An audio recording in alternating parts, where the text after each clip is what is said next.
9月4日金曜日か。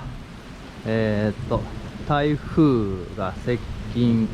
あんまりね、この辺は関係ないんやけどね。すごい雷なんで。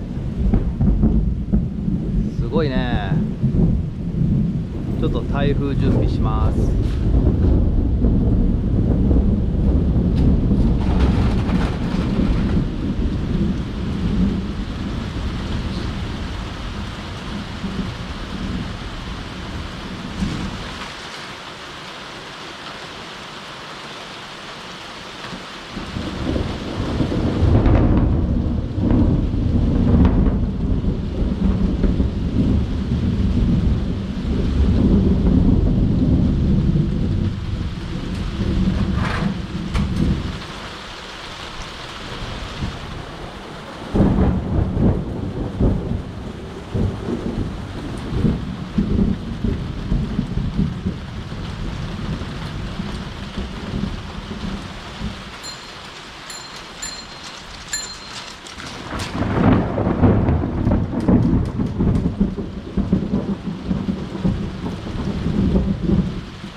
よし、とりあえずここは混んでいいかな。いつもね、ここ床下浸水するんでね。しかしまだ買ってないんやね。心配や。さあ次やりましょう。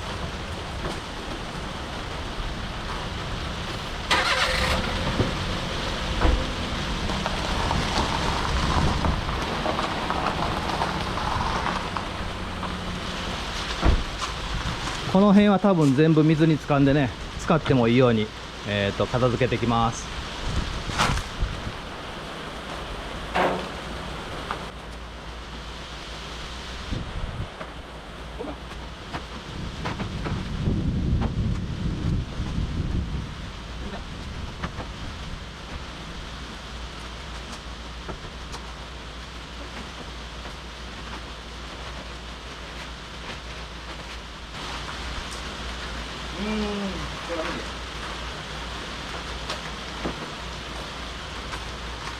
全部車乗せよう。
よし、とりあえずこれでこの辺使っても大丈夫かな。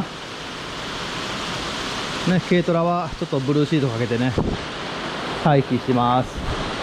なんともなければいいんやけどね、まあ何かあった時のために逃げられるようにね。じゃあ待機です。 GoPro ビデオストップ。